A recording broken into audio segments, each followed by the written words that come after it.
श्री राधा रमण लाल की जय। सबसे पहले तो मैं आप सभी माताओं बहनों को करवा चौथ की बहुत हार्दिक शुभकामनाएं देती हूँ।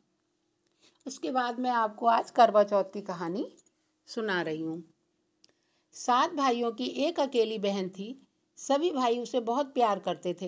रोज ही वह अपने भाइयों के साथ में भोजन किया करती थी। करवा चौथ के दिन जब भाई खाना खाने बैठे तो बोले, माँ, आज आपने 7 थालियाँ लगाई हैं और 8वीं थाली क्यों नहीं लगाई है?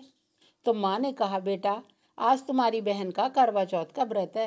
रात को जब चांद देख कर खाएगी, वो जब चांद निकल आएगा पूजा करने के बाद। तो भाइयों ने कहा कि अरे माँ, वो इतनी देर भूखी रहेगी और हम भाई खाना खा के बैठ जाएं तो ऐसा तो नहीं हो सकता।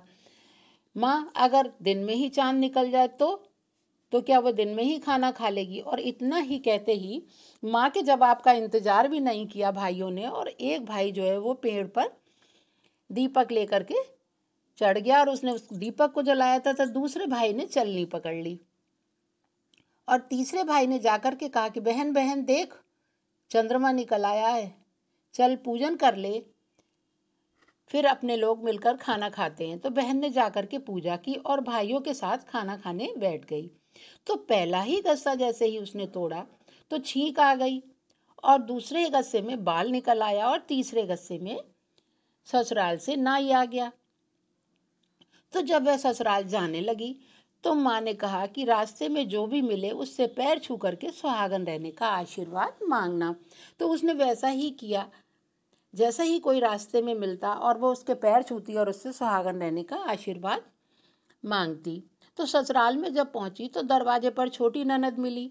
उसने उसके पैर छुए और सुहागन रहने का आशीर्वाद मांगा। तो ननद ने कहा कि भाभी, मैं तो छोटी हूँ, वैसे भी भैया अब नहीं रहे हैं। तो भाभी ने कहा कि मैं कुछ नहीं जानती, मुझे तो आशीर्वाद दो, मैंने आपके पैर छुए हैं। तो ननद ने कहा कि सदा सुहागन रहो, और वह फिर अंदर चली गई। तो पति को अंतिम संस्कार के लिए जब ले जाया जा रहा था तो वह भी उनके साथ शमशान तक चली गई और अपने पति को उसने जलाने नहीं दिया और कहने लगी कि मैं अगली करवा चौथ तक अपने पति के साथ यहीं पर रहूंगी तथा जंगल में मेरी झोपड़ी बनवा दी जाए। मैं अपने पति को कहीं भी छोड़कर नहीं जा रही हूँ।